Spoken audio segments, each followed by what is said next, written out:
of roughly 2 million Palestinians. The U.S. will take over the Gaza Strip, and we will do a job with it, too.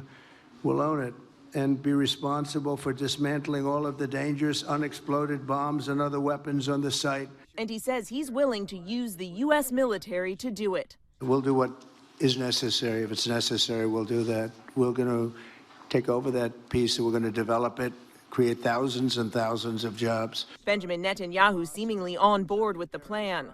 I think it's something that could change history, and it's worthwhile really pursuing this avenue. The real estate mogul turned president touting the potential opportunity. I don't want to be cute. I don't want to be a wise guy, but the Riviera of the Middle East, this could be something that could be so bad. This could be so magnificent. But Trump provided no details on how he could do this or on what authority he could take over the sovereign territory. His proposal likely a violation of international law. I do see a long-term ownership position, and I see it bringing great stability to that part of the Middle East and maybe the entire Middle East.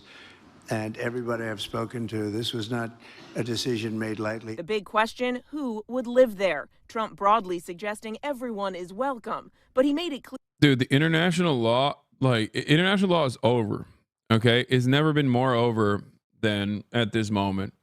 Joe Biden already basically destroyed it, especially important to address because he was supposed to be the reasonable adult in the room that wasn't like Donald Trump, that would renege on like previous American foreign policy decisions like Donald Trump did when he destroyed the Iran denuclearization agreement and things like that. And Donald Trump came in and was like, yeah, no, what do you mean international rule-based order? I make the rules. I give you the orders. You follow them. That's just how it's supposed to work, which in some respects is honest. It's brutally honest, right? There's honesty there. There's truth there. Okay. But it's over. It's done. Donald Trump is once again showcasing that it's super done. In many respects, I've talked to a lot of well-intentioned people out here, and their perspective on America's placement around the planet, especially in places like Japan, and this was championed by the JCP as well, this perspective was, people that are constantly in their minds living under the ever-present threat of China and Russia, right? Outside of the sphere of American influence. They were truly terrified of Vladimir Putin's actions, which is understandable. I think we here in the United States of America, even though I'm in Japan right now, don't necessarily see the threat of a despot or a tyrant or someone who is just like willing to just go, nah, I'm taking this shit. It's mine now outside of the United States of America, right? And we're far removed. So even if we're far removed from the impact of it, so even if, let's say, the fears are unfounded because of the limitations that the Russian state has in terms of taking over the entirety of Ukraine and then possibly moving into Poland, like even if all of that is impossible given the actual limitations, okay? I think that Vladimir Putin's actions, unjustifiable actions in Ukraine, violent actions in Ukraine, have truly terrified a lot of people living under the sphere of Western influence. They are scared that this entire process can just kind of fall apart if someone just goes, nah, I'm not fucking around with this any longer. This is mine. I'm just going to violate all the norms. The only country that is able to violate those norms is the United States of America. Because when it does violate those norms, it does it through the rule-based international order to a certain degree. And while someone like myself might see the truth in that and still get frustrated endlessly, okay? This past year has shown that America, aligned with Israel, which is an extension of America, never forget, is also capable of doing Vladimir Putin shit. And I think a lot of America's allies are, on the one hand, scared that, Vladimir Putin is a bad guy. But they're also now scared that Donald Trump is a bad guy in the exact same way. The collapse of the belief that America's allies have in the rule-based international order is going to lead to real consequences of diminished soft power for America. And in that process, America will no longer be the hegemonic superpower. And as I repeat over and over again, those 800 military bases will now look like 800 military occupations.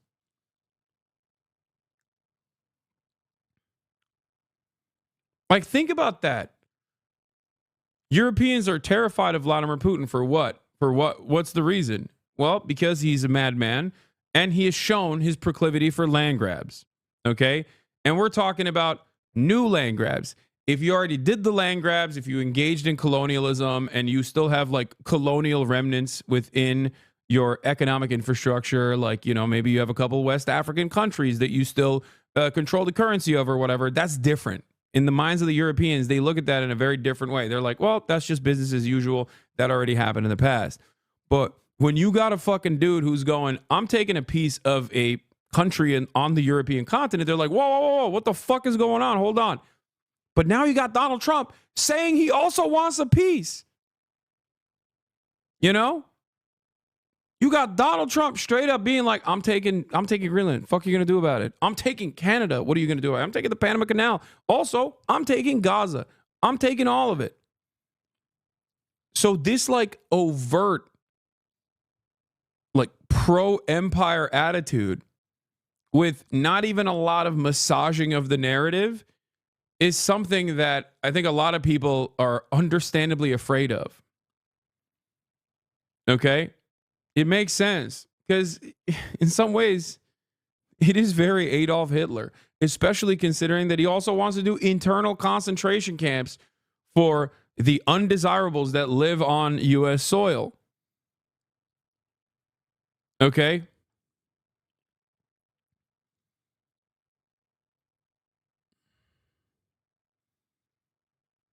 For quite a long time, America has at least tried to engage in empire behavior.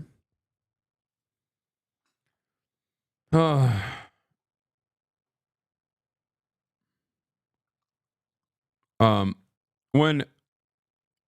America used to engage in empire behavior, they would at least like masquerade it as a positive.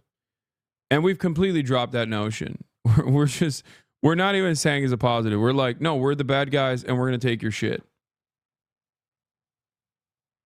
Okay? God damn, this autofocus and the auto lighting is killing me right now.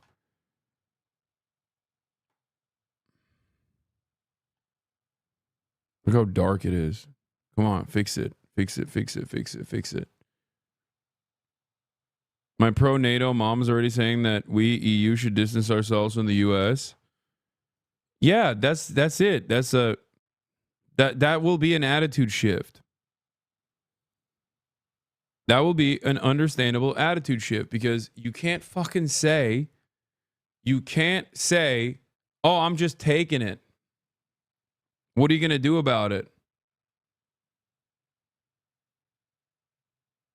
You can't say that because people are really like, what? What do you mean you're just taking it? You have to set up NGOs. You have to set up civil society organizations. You have to destabilize the country. You have to identify and isolate a real political instability that organically exists in the country. Then you have to really hammer on that political instability and then take advantage of the real, not American pushed, real anger and resentment that people have, fuel that anger and resentment. And when organic protests, grassroots movements actually mobilize, immediately overtake those grassroots movements. Okay? Cover it endlessly in the Western press. Talk about the instability. Talk about the ruthless and brutal ways in which this foreign adversary is destroying the country. Okay? If you don't do all of that stuff and you just go, no, I just want it because they have raw minerals like that I need, or I want to put like a shit ton of military bases here because I want to fucking control trade in new trade paths that might open up as a consequence of climate change, then people are going to go, what? You know, you got to use a little bit of lube. You can't just fucking get in there. You got to open it up a little bit. Donald Trump is saying, what are you going to fucking do about it? That is the difference between in the Zizekian politics. That is the difference between neoliberal dad and authoritarian dad. Okay? Neoliberal dad makes you feel like this was your decision. Authoritarian dad says, nope, it's time out. Okay? My way or the fucking highway. You are arguing for more imperialism? Wait, what? What leads you to believe that?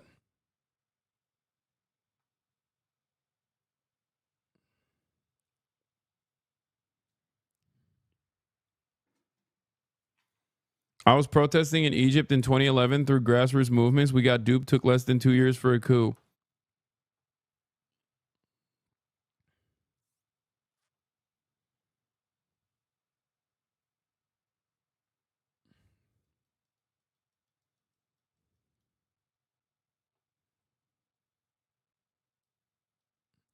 How is it any different from Biden and Blinken going through Israeli wars? We've reshaped the Middle East in favor of American and Israeli interests. No, it's not different.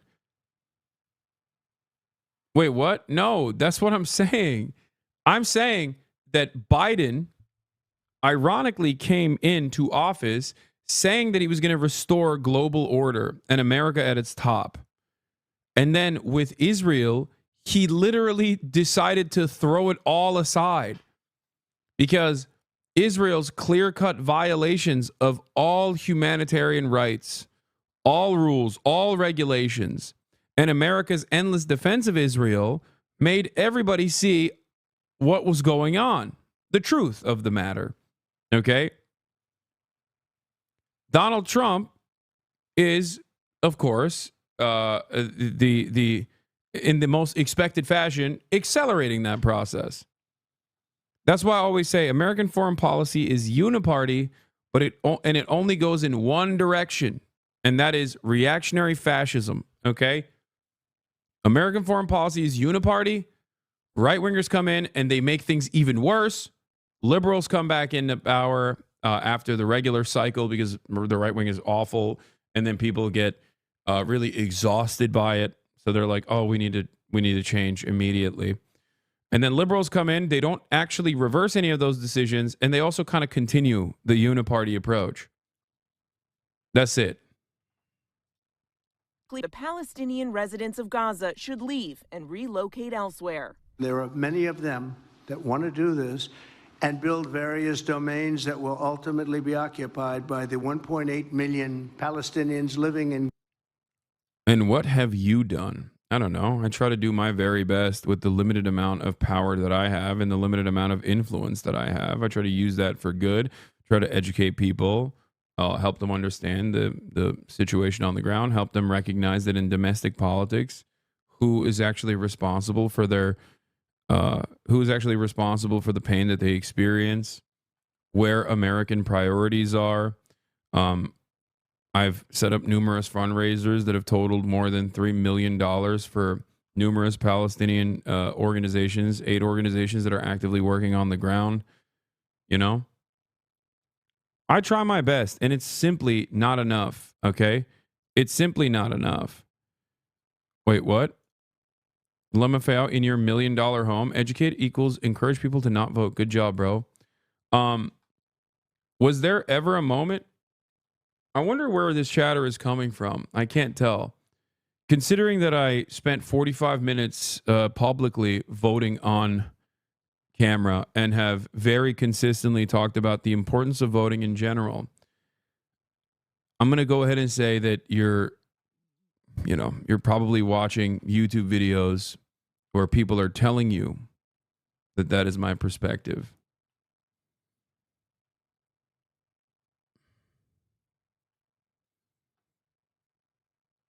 Yeah. On the night of the election, we also asked eligible voters who they voted for. And apparently this screenshot, Kamala Harris, Donald Trump, other. Almost 80% of the community voted for Kamala Harris, understandably. And there were Trump supporters in there as well. Not every single person in this community is a Democrat, remember, especially on election night.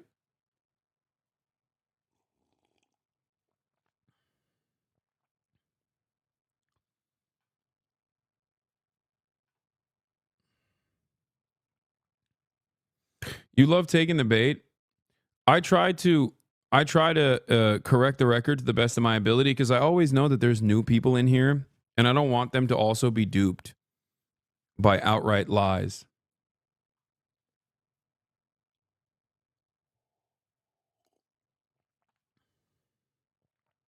Ethan is saying you voted for Jill Stein. Prepare for that to be the new headline. That's amazing. You know what's really funny about all this shit? I'm sure there's a compilation out there of me literally ripping into Jill Stein over and over and over and over and over again. Like, there are, yeah, I call Jill Stein a grifter. I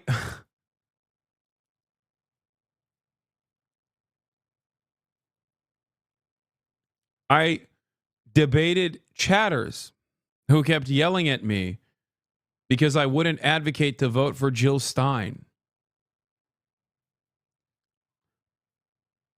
It's so funny that people would much rather passively consume this content and my commentary from someone who has not watched it and has only seen the clips and is using this to smear me, rather than just actually coming to the political commentator and being like, hey, I don't know what your perspective is, but wait, what is this? Impossible to remember every single thing that he's done. Here, I'll give you Why you should not vote for Jill Stein, especially Donald Trump. What is this? Especially Donald Trump. Oh.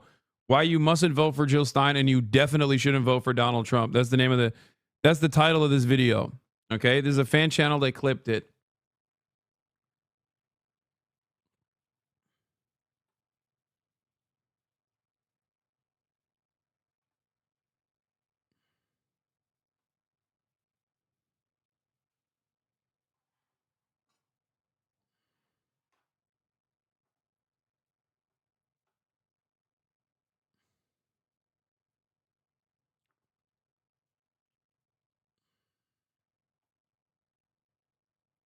Yeah, he's framing this Trump Gaza news around you and how it's your fault.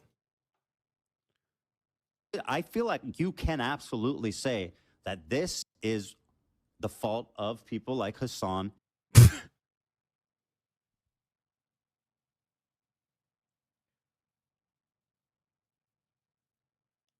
Yeah. Oh my God. Oh my God. Yeah. I too look at a genocide that is occurring and think to myself, how can I make this about a person that I feel slighted by as an individual? That's what I say.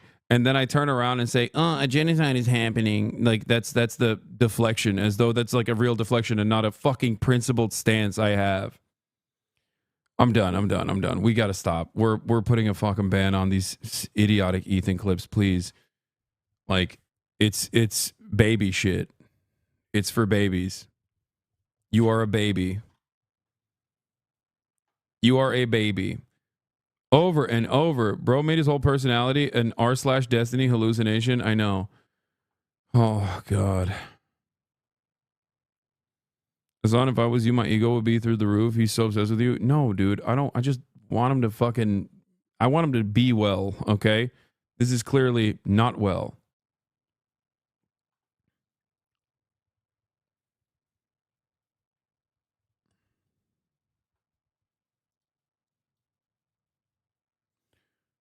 The difference between you and Ethan is that he doesn't allow dissidents on his podcast unless you pay for it, whereas your chat is open to the public. You are constantly on the defense from people who don't have to give up anything to comment on your live stream. Even if I wanted to go and try to spell some of the lies in his chat, I would be having to give money to a person. Oh my God, I'm completely in the dark right now. I have to fix this fucking situation. Hold on. I'm going to put the curtains up.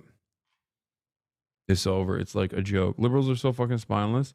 Hold on. Gaza, ending the death and destruction and, frankly, bad luck. This can be paid for by neighboring countries of great wealth. Hours earlier in the Oval Office, the president argued Palestinians have no choice but to leave Gaza. It's a pure demolition site. If we could find the right piece of land or numerous pieces of land and build them some really nice places with plenty of money in the area, that's for sure, I think that would be a lot better than going back to Gaza. Shortly after welcoming Netanyahu to the White House, Trump digging in, asked point blank if he believes Palestinians have a right to return. It would be my hope that we could do something really nice, really good, where they wouldn't want to return. Why would they want to return? The place has been hell. It's been one of the meanest, toughest places on earth. And then just hours later, that shocking declaration that he envisions the U.S. taking over Gaza entirely. After 16 months of war, the devastation is massive. But even amid the destruction, since the ceasefire was announced last month, Palestinians returning to their homes. Those images, hundreds of thousands determined to get back. In Gaza this morning, Palestinians strongly rejecting Trump's proposal. This man saying, "We are staying steadfast in our land here. Whoever wants to rebuild should not kick us out under the pretext of rebuilding." But the president now insists that Egypt and Jordan should take them in, an idea those countries have fiercely rejected. Well, I think Jordan and Egypt will, I know they've spoken about it with you, and they say they're not going to accept. I say they will. Democrats say the president's proposal is ridiculous. What he's saying is dangerous because it will put U.S. interests in the Middle East at risk. It could put U.S. embassy personnel at risk. Now, President Trump is making this proposal even as the U.S. has been working to secure the second phase of this ceasefire deal, which intends to bring about the release of the remaining hostages and a permanent end to fighting. Negotiations that were incredibly difficult even before President Trump made this new announcement. What comes next, George, is unclear. Well, yeah, Mayor, there's so many questions there, including this simply flies in the face of everything President Trump has said in the past about pulling back the American military from overseas commitments. It certainly does, George. This goes against the promises that President made on the campaign trail. These are exactly the kinds of conflicts that he has tried to avoid and that the U.S. has tried to avoid in the Middle East for decades. Inside Gaza, President Trump's idea has been met with outrage from Palestinians determined to keep their homes, even if those buildings are in ruins. Chris Livesay has more from Israel.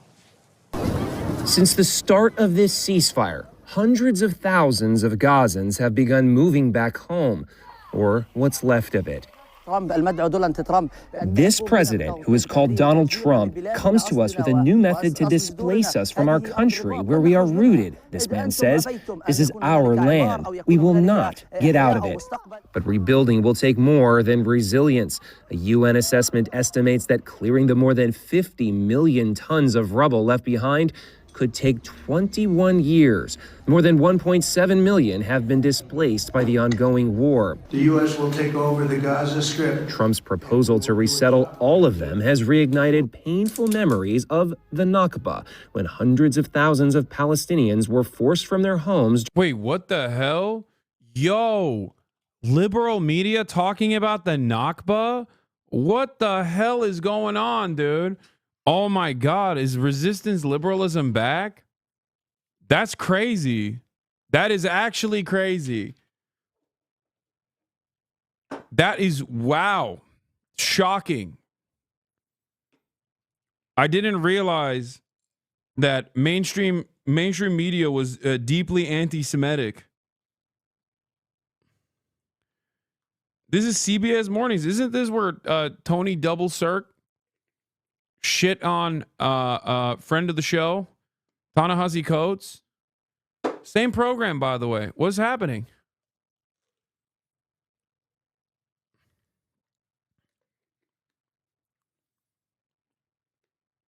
That's crazy.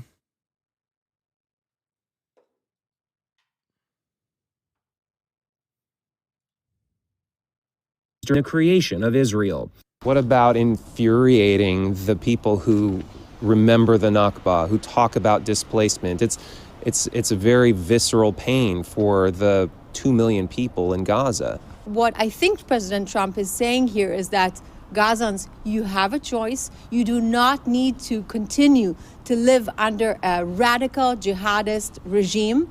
We will. Oh, that's what he's saying. Oh, got it. No, he's saying he's going to do mass ethnic displacement. That's what he's saying. And you love that he's saying that. Like, that's it.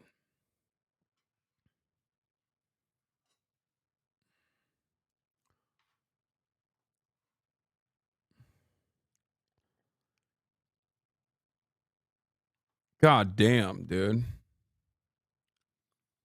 What a crock of shit this is. Ugh.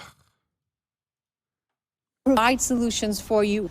Does he mean that the 2 million Gazans will leave Gaza tomorrow morning?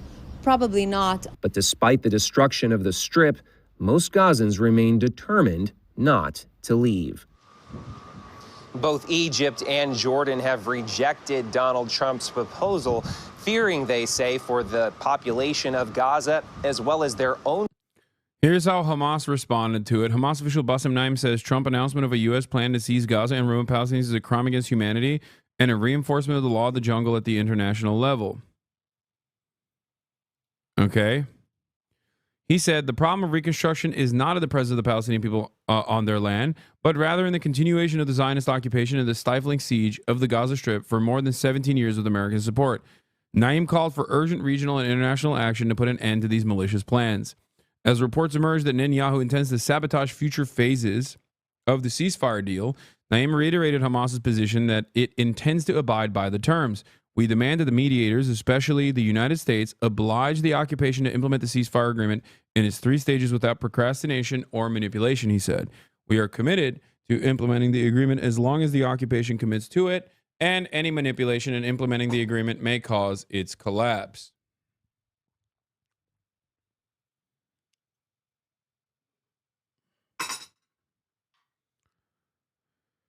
How does it feel to be coming back to the great US of A tomorrow? It feels awful, just genuinely awful.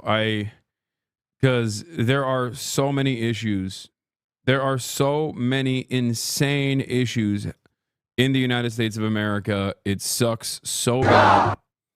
Over 1,000 people chanting, "Do your job" as Democrats speak at a rally defending U.S. aid. Environment seems to be agitated with Democrats, as with Trump/Musk's effort to seize the agencies. Yells of, "What are you going to do about it?" in response to Democrats talking about the situation. Do your job. Do your job. Do your job. Do your job. Do your job. Do your job. Do your job. Do your job.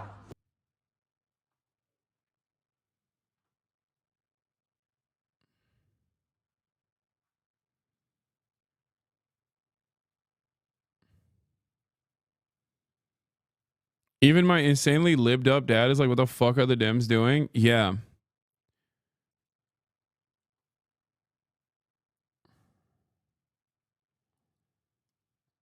Palestinians refuse to relive 1948 as Trump suggests leaving Gaza when you're indigenous to the land.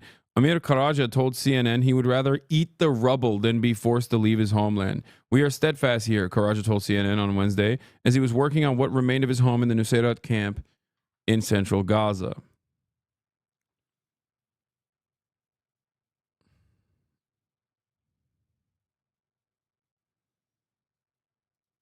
Just put the fries in the bag. Got it. Sure. Caroline Leavitt walks back Trump's statements on Gaza from yesterday. Dude, I can't, like, what is lasered into the back of my mind is the fucking smirk. Okay. The insane, insidious smirk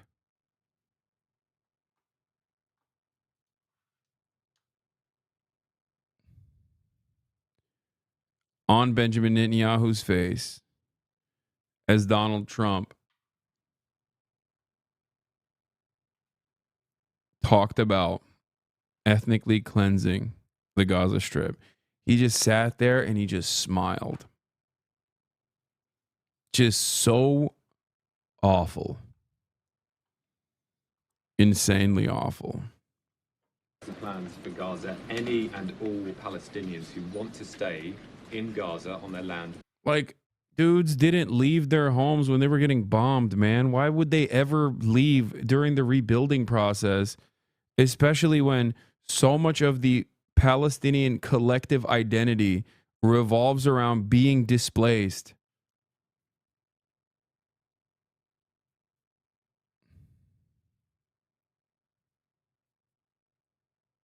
You know?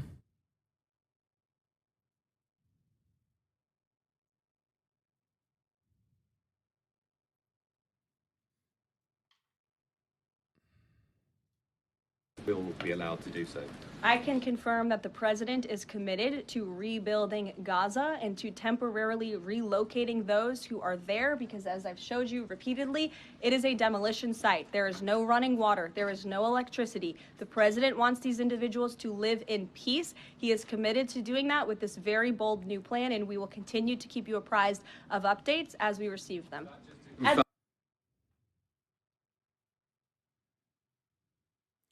If we put boots on the ground, American troops will be killed by a strengthening insurgency dug into the rubble of Gaza and will rapidly become Iraq 2.0. Yeah.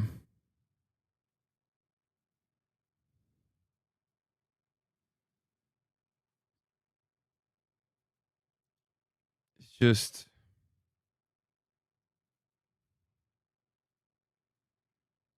I don't know.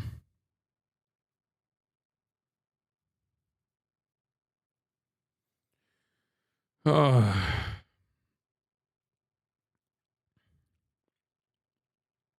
Shit's sad.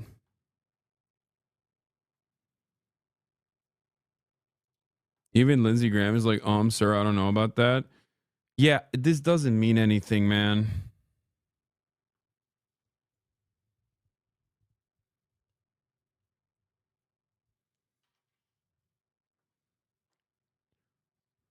Ask Senator Lindsey Graham about the President Trump's calls to remove Palestinians from Gaza. Says he's been on the phone with Arabs all day and the approach will be quote unquote problematic. The idea of Americans going in on the ground in Gaza is a non-starter for every senator. It's great. Yeah. What are they going to do, man? It's also not a non-starter for every senator. There's one senator I can think of on the Democratic side that would love to be bipartisan.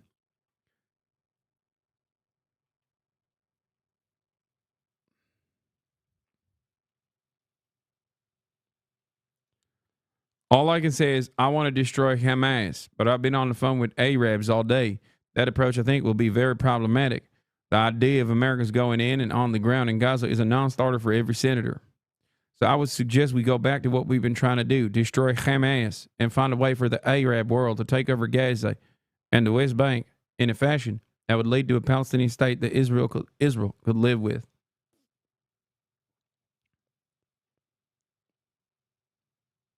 Fetterman already said he's down. Man, I was joking, dude. What the fuck?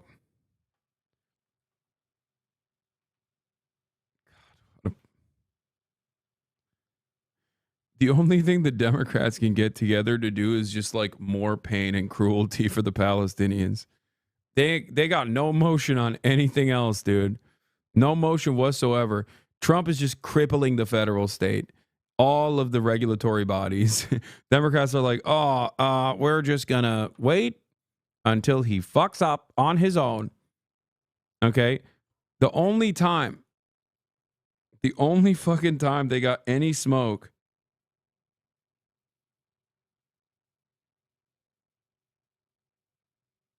is if, hold on. The only time they got any smoke whatsoever is when it's murder time.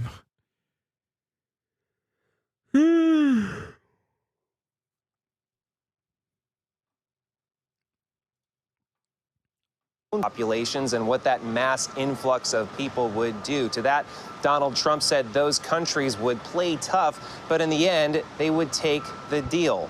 They always do. Nate? Donald Trump described Gaza as a demolition site, as hell. Well, this is what it looks like today, after 15 and a half months of war. But for Gazans, it is home, however hellish, and they want to rebuild here, not be forced to move elsewhere. This is our country. If they want two states, fine. If not, we remain here. Where else would we go? We won't go anywhere. This is our land, the land of our ancestors. They are the ones who came from the other side of the world, bringing killing, destruction and displacement. We reject Trump's decisions and those of his aides and supporters who push for displacement. Why should we be forced into displacement? We remain here, even if it means living on the rubble of our homes. Better that than living in humiliation elsewhere. Benjamin Netanyahu sat by Donald Trump last night, barely able to contain his own surprise, and with a hint of a smile. Gaza is not a place for people to be living. And the only reason they want to go back, and I believe this strongly, is because they have no alternative. What's the alternative? Go where? There's no other alternative. If they had an alternative, they'd much rather not go back to Gaza and live in a beautiful alternative that's safe. Trump's proposal has stunned the Middle East, and the Palestinian representative to the UK was defiant. It took Israel that ethnic cleansing in 1948, the military occupation of 1967, the colonization and the theft of land, and the system of oppression and apartheid, and all the way to the genocide. I guarantee this was part of the ceasefire deal. I mean, I told you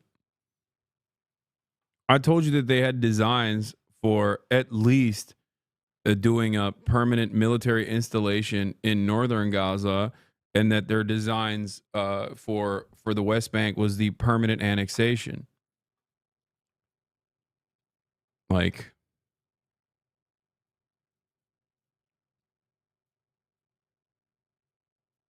that's it. I don't know. I don't know what else to say about the situation.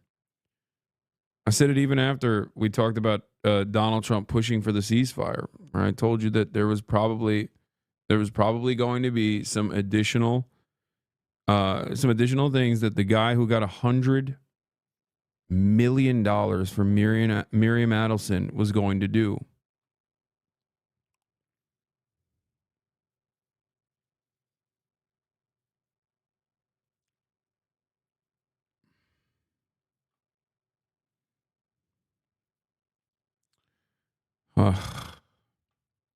Gaza, yet the people of Gaza and the people of Palestine, our people, did not leave their homes. Netanyahu is still in Washington for a few more days. Back home, he has been under pressure from the extreme right to resume the war in Gaza.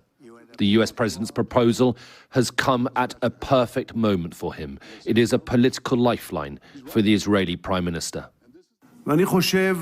I think that it is crucial today to consider and examine ideas that are out of the box. After all, Gaza is a failed experiment. It certainly failed under Hamas rule. Anyone with their eyes open understands that Gaza in its current state has no future. The forced removal of Palestinians from Gaza would be ethnic cleansing. Trump has given no detail how it would work, and it has no backing from Western allies. And with negotiations just starting to extend the Gaza ceasefire, it is a very risky and possibly dangerous move. Alistair Bunkle, Sky News, in Jerusalem.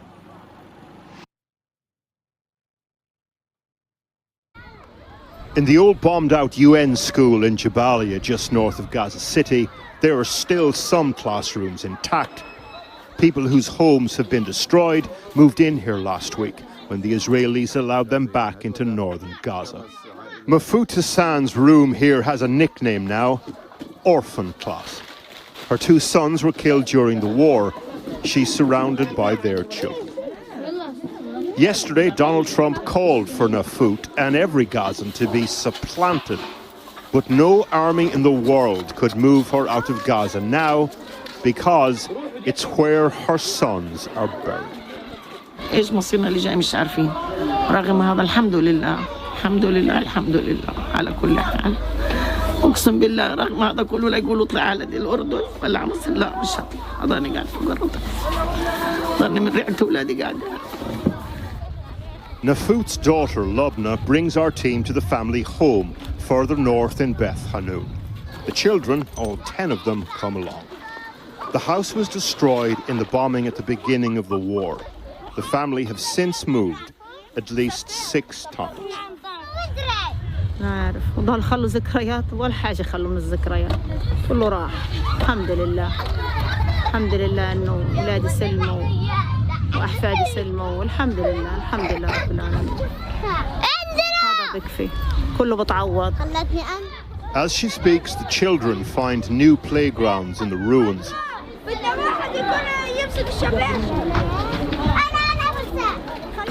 Adults see collapsed homes, they see slides. And thus begins the business of putting down delicate roots again. This family travelled back to the north of the Strip and home.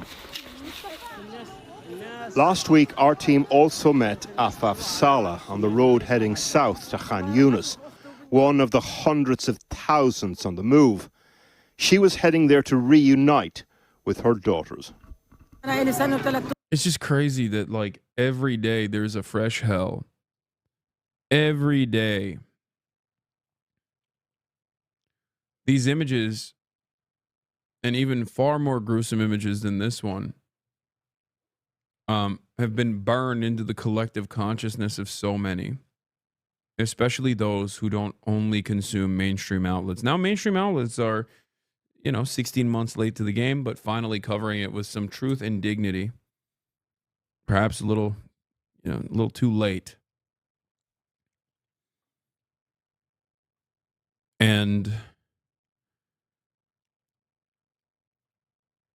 I don't know. I don't know where it's going to go. Because I don't want to lose out on hope that, all of this pressure won't amount to anything, and say that all of this pressure won't amount to anything. But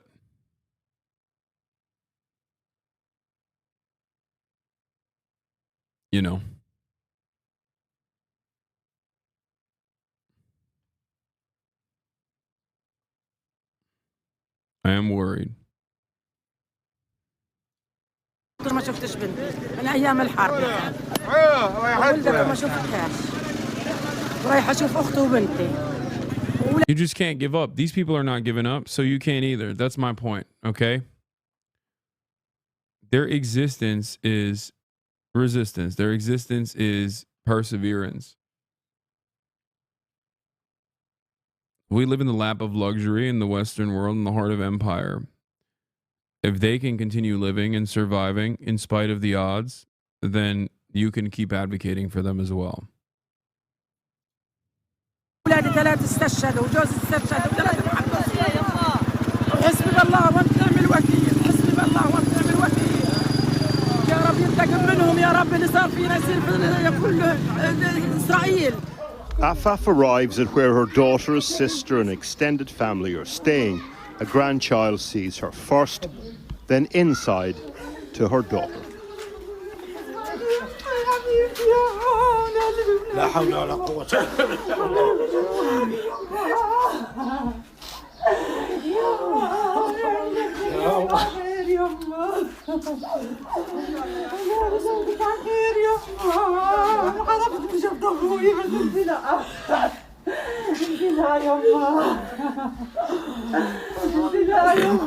الله يرحم اللي مات خلاص اذكر الله والله صار كام انا مشتاق لكم يما مشتاقة والله يما وصدق وانا اشوفك طول الحرب وانا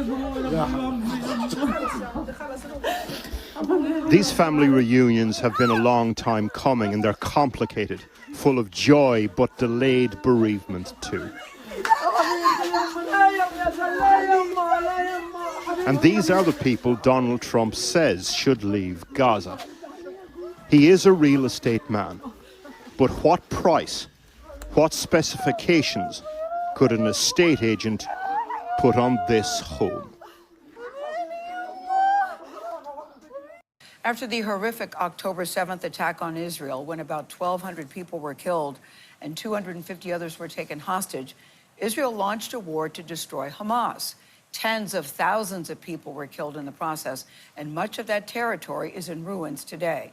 So yesterday, President Trump made this suggestion for what could happen next. Oh my God.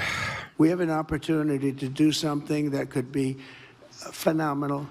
And I don't want to be cute. I don't want to be a wise guy, but the Riviera of the Middle East, this could be something that could be so bad. This could be so magnificent.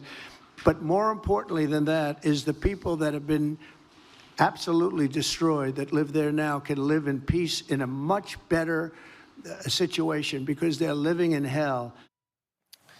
Now, the plan would also involve relocating more than 2 million Palestinians. We're joined now by the president's national security advisor, that's Mike Waltz. Mr. Waltz, thank you so much for joining us. We're all looking forward to this conversation. We really appreciate you taking the time. So yesterday, when the Good to be with you. Thank you.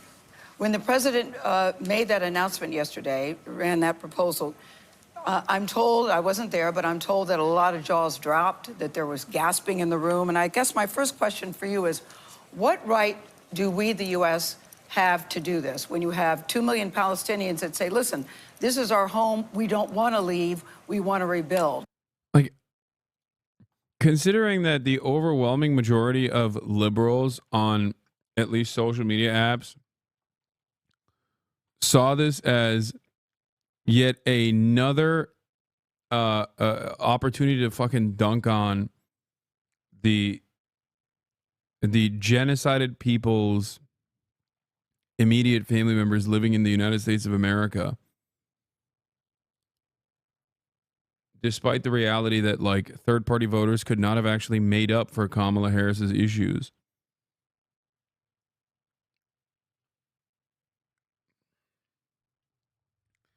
I don't know if liberals will look at the situation and go, even with all of their hatred of Donald Trump, I don't know if liberals will look at this issue and go, okay, maybe we are the bad guys. Like, this should be a wake-up moment.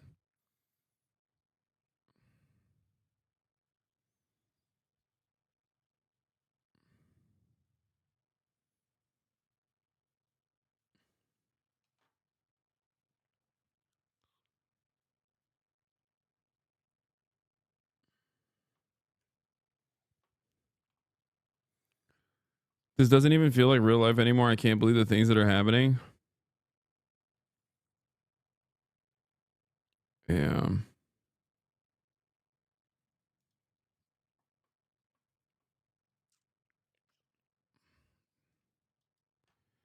Again, these absolutely smug, nasty people who had nothing to say when Biden and Harris were slaughtering, starving, and displacing Palestinians for 15 months. No snarky comment then. Imagine shitting on voters who lost their families to genocide. This is an NBC News reporter. Trump wins Dearborn. Dearborn Heights amid fury over Gaza-Lebanon wars. Trump proposes permanent displacement of Gazans as he welcomes Netanyahu to the White House.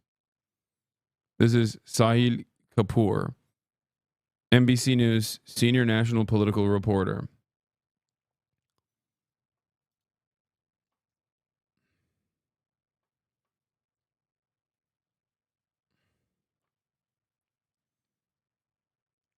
Like, I know that lesser evil voting is in theory correct, but in practice leads to liberals basically engaging in the most insane equations. But how is now the lesser evil voting argument that's taking place, whether it is better to just kill every single Palestinian with bombs right now, as it took place under the Biden administration, or whether it's better to forcibly remove them from this land at gunpoint and ship them off into camps elsewhere. Like, that's what the lesser evil dynamic has turned into for a lot of people. And I genuinely don't understand how evil people can be.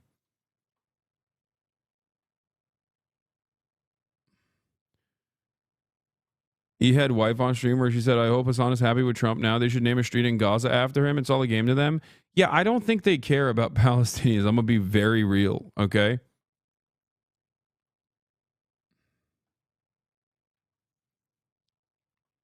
That's such a gross fucking statement.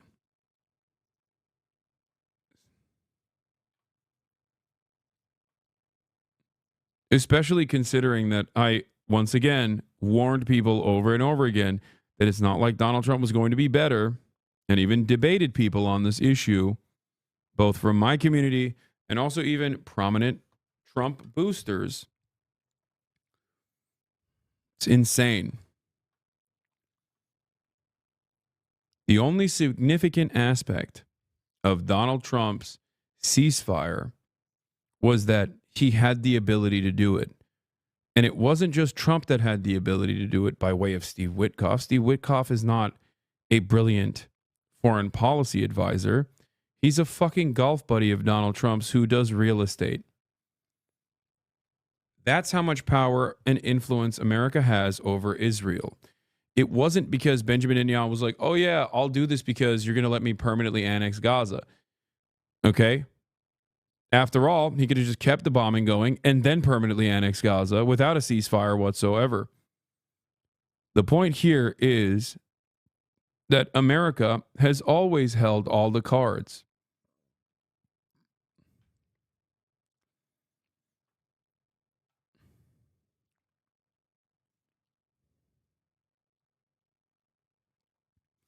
You really seem to like the sound of your own voice. I am a professional political commentator by trade. This is God, you're such a cornball. How can you take yourself seriously in that turtleneck? Your opinions are worthless.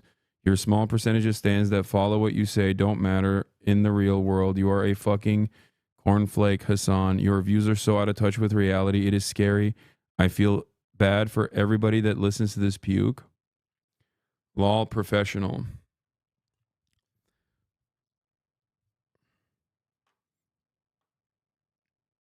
It seems like you're very mad, but I don't know if you're just mad about me or if you're mad about something that's going on in your own personal life that you're so upset over my sartorial choices. I hope you get better, though.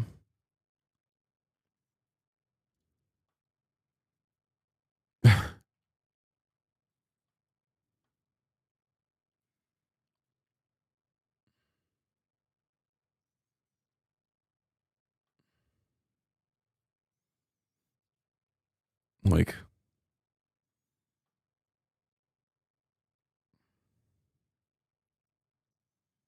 yes, I'm familiar with no other land.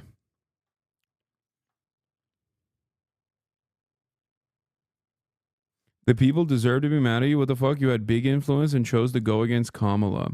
You made people vote for Jill Stein. You kept shitting on Kamala. I like that the new talking points have been ordered by the people. Let's see. This is from a fan channel from November 4th, 2024. Okay. The stream is from November 4th, 2024. But I have echoed this sentiment numerous times. Why you should not vote for Jill Stein, and especially not for Donald Trump. Now that you've actually seen that that was my take, will you reconsider? Will you watch? Will you understand that you were duped? Will you maybe get mad at the person who duped you? Or will you continue on your conquest?